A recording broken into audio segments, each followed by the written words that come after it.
Well, tonight, a San Benito contractor says he is out thousands of dollars. He says the business owner that hired him for a paving job refuses to pay him for his work. That business owner says she overpaid for a shoddy job.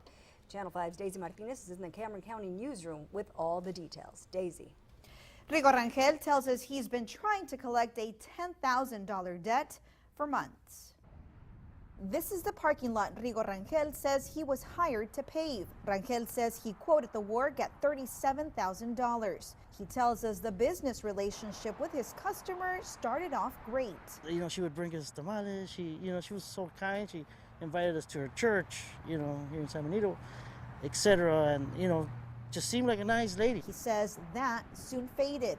Rangel says the business owner was paying him as he worked, but the payments fell short and at one point stopped. He showed us this handwritten contract in which he claims he negotiated a payment plan for the money he was owed. Even then, he says he wasn't paid the balance. She says that the asphalt changed colors, and that's normal for the asphalt to change colors after curing time.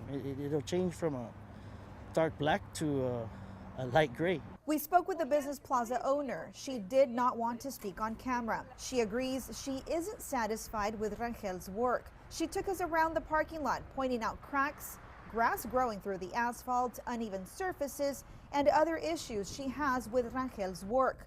The business owner says she'll have to spend more money to fix it. She denies owing Rangel money, and she says she paid him $22,000 in cash. She wants Rangel to fix her parking lot. Both parties admit their record keeping of their work agreements and money exchanged could have been better. The process of payment, definitely every company upon mobilizing requests a down payment, and I tend to take that a little,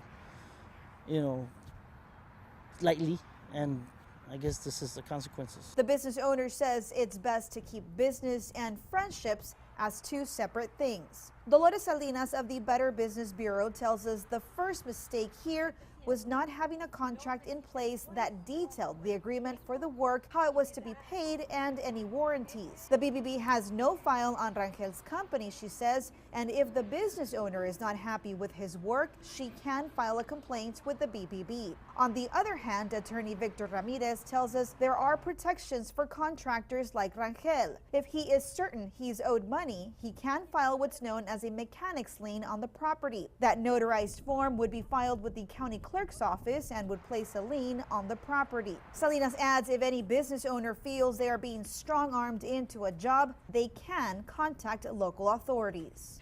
Although neither party is happy about this business transaction, they both tell us they learned valuable lessons. Both small business owners tell us there's always risk in doing business, and they're hoping others will learn from their mistakes. From the Cameron County Newsroom, Daisy Martinez, Channel 5 News at 6.